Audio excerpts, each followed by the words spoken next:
கொழும்பில் இடம்பெற்ற போராட்டத்தின் மீது போலீசாரால் மேற்கொள்ளப்பட்ட கண்ணீர் புகை மற்றும் நீர்த்தாரை பிரயோகத்திற்கு எதிர்ப்பு தெரிவித்து ஆசிரியர் அதிபர் தொழிற்சங்கங்கள் இன்றும் பணிப்புறக்கணிப்பில் ஈடுபட்டன.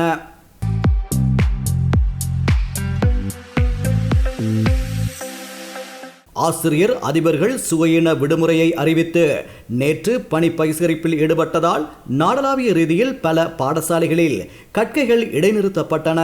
பல பாடசாலைகளில் மாணவர்களின் வருகை மிக குறைவாக காணப்பட்டதாகவும் பாடசாலைகளுக்கு வந்த சில மாணவர்கள் பாடசாலைகளுக்குள் நுழைய முடியாமல் திரும்பிச் செல்லும் நிலை ஏற்பட்டதாகவும் எமது செய்தியாளர்கள் தெரிவித்தனர்.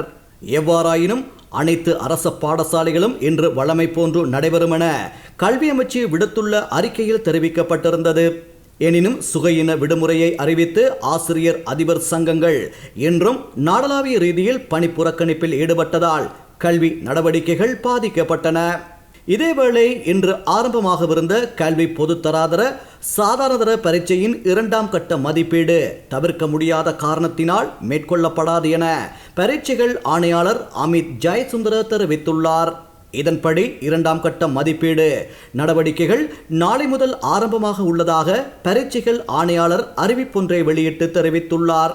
இதேவேளை இன்றும் நாளையும் நாடு தழுவிய பணி புறக்கணிப்பில் ஈடுபட உள்ளதாக இலங்கை ஒன்றிணைந்த கிராம அதிகாரிகள் சங்கம் தெரிவித்துள்ளது. தமது பிரச்சனைகளுக்கு தீர்வு கிடைக்கும் வரை தொழிற்சங்க நடவடிக்கைகள் தொடர்ந்தும் முன்னெடுக்கப்படும் என அதன் தலைவர் நந்தன ரணசிங்க தெரிவித்துள்ளார். இதேவேளை பதிவாளர் நாயகம் திணைக்கள அதிகாரிகளும் இன்றும் நாளையும் பணி புறக்கணிப்பில் ஈடுபட தீர்மானித்துள்ளனர். இதன்படி நாடளாவிய ரீதியில் காணி பதிவாளர்கள் மற்றும் மேலதிக பதிவாளர்கள் இந்த பணிப்புறக்கணிப்பில் ஈடுபட உள்ளதாக பதிவாளர் சேவை அதிகாரிகள் சங்கத்தின் தலைவர் சமன் ஜெயவர்தன தெரிவித்துள்ளார். எவ்வாறாயினும் இந்த தருணத்தில் நாட்டிற்காக அனைவரும் பொறுப்புடன் செயற்பட வேண்டும் என ஜனாதிபதி சங்கத்தின் பணிப்பாளர் நாயகம் சமன் ரத்னப்பிரியவிடம் வேண்டுகோள் விடுத்துள்ளார்.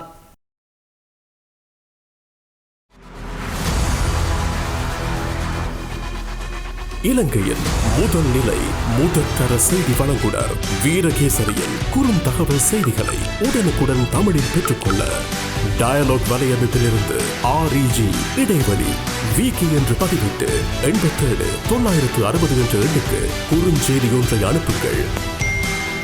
வீரகேசரி செய்தியுடன் இணைந்திருங்கள்.